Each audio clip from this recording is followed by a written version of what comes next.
Pour faire une présentation orale, il faut d'abord premièrement maîtriser le sujet sur lequel on va faire cette présentation. Deuxièmement, prendre note afin de se préparer correctement.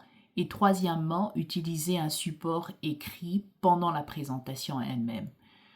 La manière dont moi je fonctionne, c'est vraiment d'écrire toute la présentation que je voudrais faire, la réviser en fait devant un miroir ou alors m'enregistrer pour pouvoir être sûr de voir comment les personnes qui entendent ou qui écoutent cette présentation me perçoivent. Et puis troisièmement, utiliser un support écrit pendant la présentation avec quelques mots-clés ou même des phrases clés que je pourrais utiliser pour me rappeler du sujet de ma présentation. Donc voici un exemple. Donc je vais faire un exemple tout simple qui consiste à présenter le village dans lequel j'habite. On y va.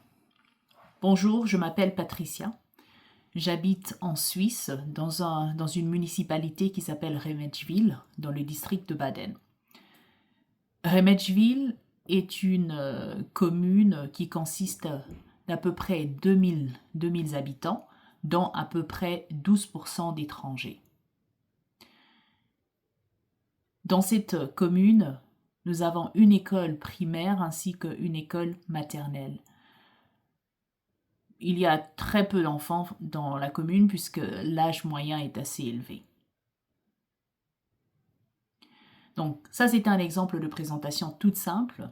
Le plus important, c'est de regarder les personnes auxquelles on présente et, si possible, utiliser aussi un visage rassurant, des expressions faciales rassurantes, c'est-à-dire un sourire de temps en temps ou un visage détendu. Donc là, je suis fatiguée, mais je pense que mon visage n'est pas répulsant, en fait, répugnant.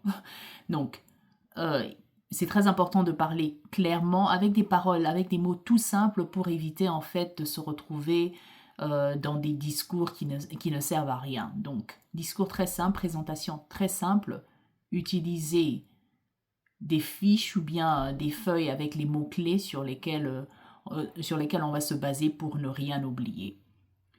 Il faut aussi éviter de combler les vides avec des sons bizarres. Donc éviter les ou bien des mots qui ne servent à rien en fait. Donc il faut vraiment éviter ça parce que sinon ça donne l'impression de ne pas être préparé.